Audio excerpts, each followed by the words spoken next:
Welcome to another episode of Sean's Take on Asia, where we cover the latest news on digital asset development and policy updates. I am here with my good friend Matt Homer, who's the general partner of the Venture Department, and he's going to talk to us a little bit about his background. He's got a phenomenal background, so I'm going to let him talk about it. But at the same time, what his fund predominantly focused on, and what you're really now seeing out in the market, given the fact that we're now in another bull run, lots of interesting projects, lots of different development, policy development work coming out of the US as well, where you are based in. And I think that creates a very different environment in terms of where things are going. So maybe we'll start from there. Yeah, no, absolutely. So Matt, when I first met you, I'm still with the Crypto Council for Innovation. We talk a lot about kind of policies in different parts of the world. At that time, the U.S. was still in the previous administration, so things were, more challenging compared to now. Now that 2025 have really brought a lot of changes, and given your background as a regulator, what are you actually seeing? Are you surprised? Are you, what are you seeing? Yeah, no, well, it's good to see you, Sean, and thanks for inviting me to do this. But like you said, a former regulator, as a federal regulator, as a state regulator for New York, and in that role had the privilege of developing some of the first ever stablecoin regulations. And when we first met, when I was raising our first fund, really, our first investment actually was Bridge. The thing that was interesting about it is I had committed to Bridge before we even before we did the first closing in the fund. Right? Oh, really? So, wow. Okay. Yeah. So I had the commitment, the handshake with Zach, and then I said, all right, let me go do the first close, and then we'll fund it. Mm-hmm. And I took the investment memo that I wrote on Bridge to LPs, and most didn't really care actually. Okay, that sounds interesting. Stable coins, okay, right? But the market, this was around the time that FTX had collapsed, right? And so the reason I mention that is because the environment has just changed so significantly. And I was had been a believer in stablecoins really from my time as a regulator, and I saw that they could be a much superior form of a payment. When we were raising the fund and then investing this fund, about half the portfolio is in stablecoin related companies actually. So we've invested very extensively, and then the other half is sort of almost like stablecoin. It's like tokenization, but related field, related. And it's been a total shift. I mean, when we started, it was not obvious that stablecoins were going to be as dominant as they are today to the market. And on the regulatory side, we've had a number of notable developments, but in the U.S., perhaps the most notable one is the passage of the Genius Act, right, which has really legitimized the space.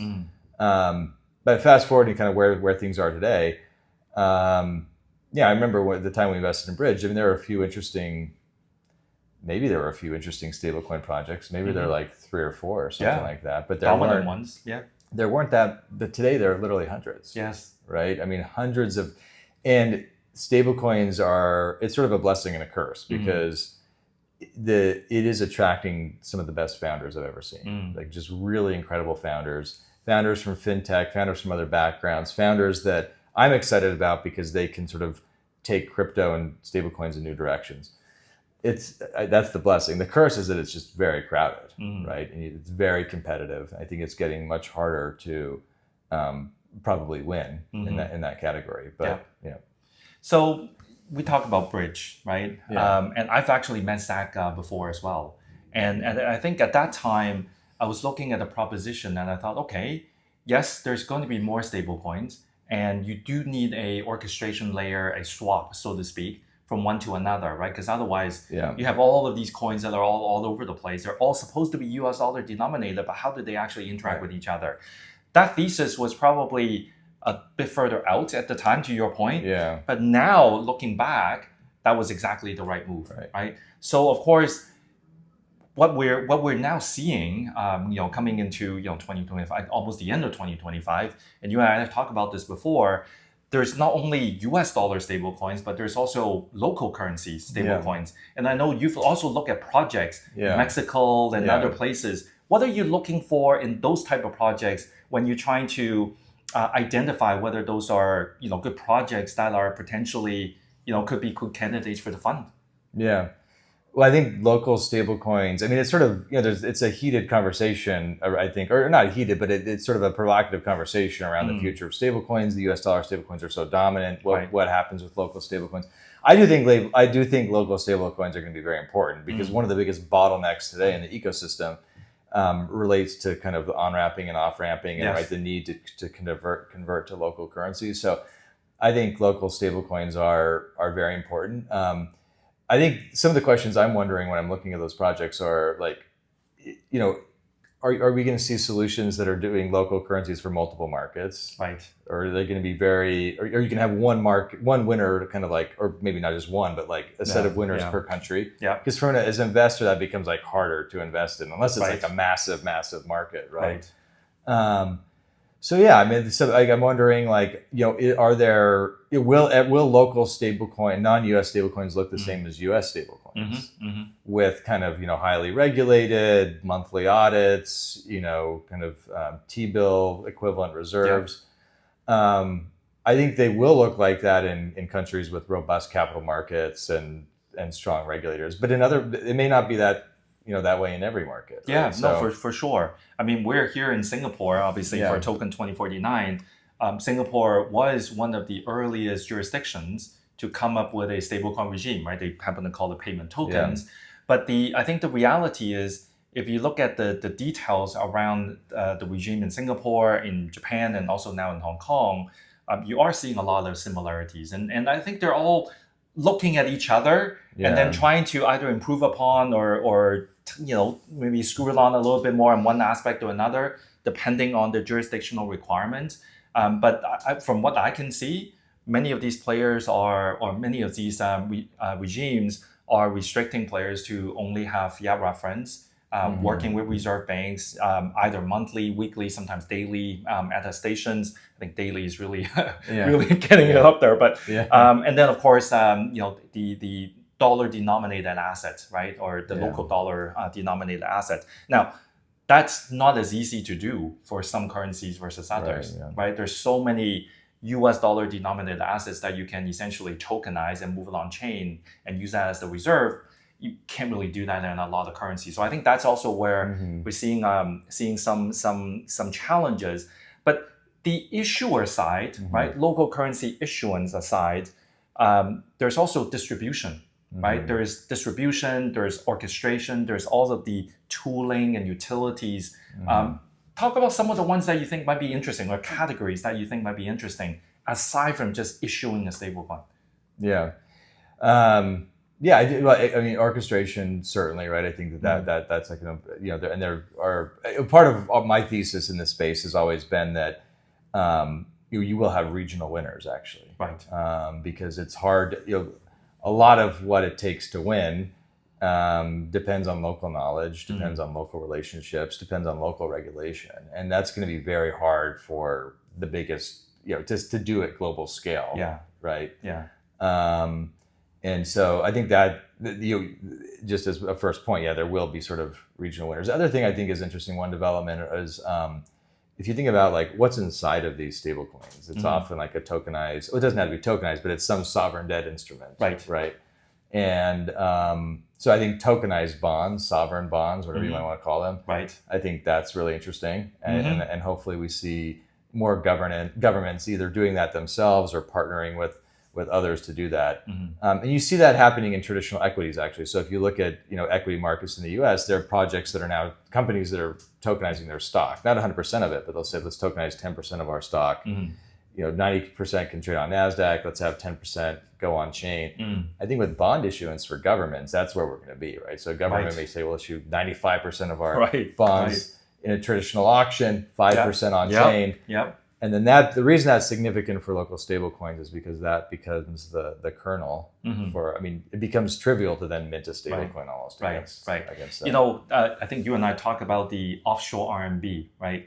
And there was some announcement about the potential allowance of offshore RMB to be issued out of Hong Kong, I was very excited to see it, but it looks like there's been a bit of a pause on that front. And primarily, I think it's because of what you were mentioning, which is there's actually not enough RMB denominated assets that can be used to back a potentially massive amount of offshore RMB stablecoins that could be issued, right? There's a licensing regime, but licensing regime is one thing, but what are you going to use to back it, right? So that becomes interesting, and I think it's not only China. Look at Brazil, you look at a few other these very large import-export kind of countries. You're seeing something similar. So we'll actually kind of. I'm very curious to see where all of that goes, because at the end of the day, I think we also heard it earlier in some of the panels. Stablecoin traditional was a very crypto native thing, right? It was used for settlement, on-chain assets.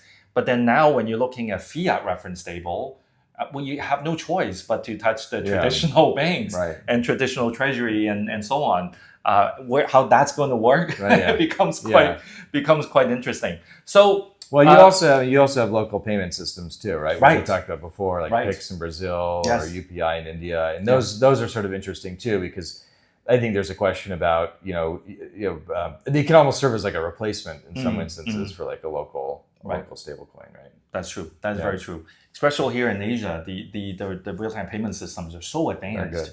So advanced. Like that's why, in my conversation to regulators, very often their very first question is, how is it better than fiat? Because they're also trying to figure it out, right? Like, why is it better than fiat? And sometimes I'm like, that may not be the right question to ask, right? You don't ask, going from an ATM-based operation to now mobile banking, and then to, the next evolution. Like, that's just evolution, right? It's not one way or the other. It's a choice.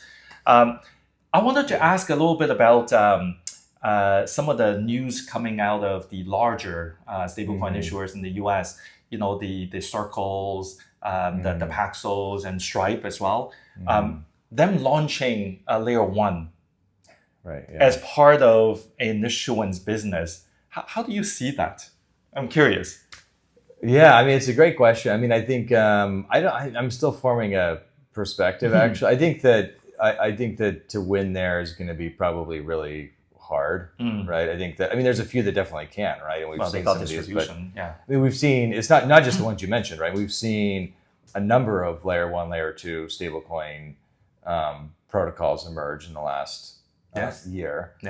And I don't know. I mean, like candidly, I guess I'm kind of like glad I didn't invest in any of them, because then after I saw like with Tempo, with Plasma, right? They have major institutional backing, and so if you think any of them are going to win, right? I mean, they definitely have a significant advantage, right?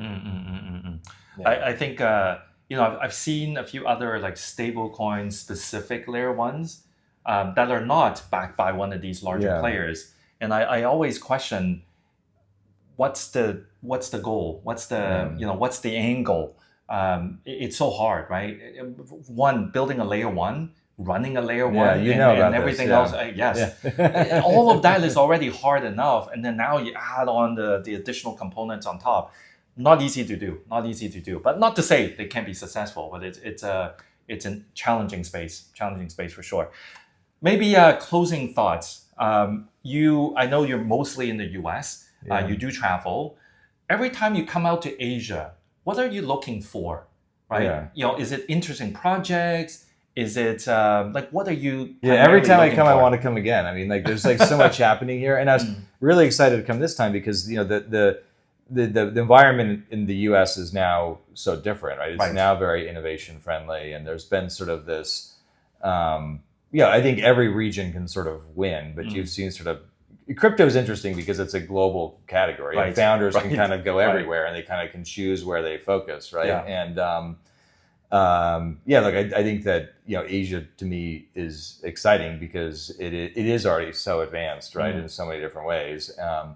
And I think you're seeing for stablecoins in particular. I mean, like I think if it's a good place for the future of stablecoins to really emerge, right? In part because you have other complexities that kind of force an evolution of the space, right? And so I just like, one of the things that's come up while I've been here is like, developments in Indonesia, for example, right? Yes. And they're just Yes. like, and to me, that's very exciting that you have like the future of cross-border stablecoin payments is probably going to be figured out here, not in the United States, right?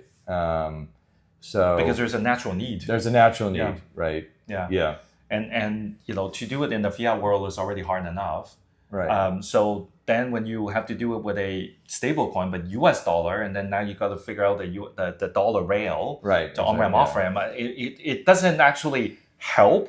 It actually complicates the matter, right? So I think that's also probably one of the reasons why you've seen a number of currency issuers that are popping up. I was just in Korea last week, and the Korea government is now on an aggressive timeline on pushing forward a won stablecoin. I think one was announced last week. I think they're in kind of testnet mode. Yeah. So I think it'll become quite interesting. The key thing is going to be a lot of these export-heavy countries. Right. They're going to push even harder because the worst thing that the last thing that they want is for their exporters to say, hey, you know what, using stablecoin is cheaper and faster. And right now, the only thing I can really use is a US dollar. Then I'm going to use US dollar. Then you see a lot of capital outflow. And that's the worst thing that they can see, especially for like Indonesia that have capital control. So we'll have to see where that goes. But I could tell you for a fact the regulators here are learning very fast. They're calling each other every day, trying to pick up some hints here and there learn from each other.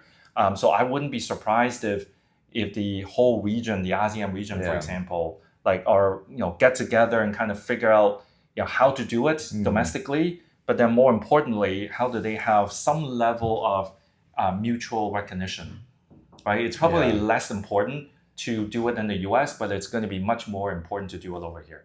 So with that, thank you so much, Matt, to be on the episode. Really glad to see you again in person in Singapore and share some of your insights, being in the heart of where everything else is happening in today. So I'm going to end the episode here and I'll see you on the next one.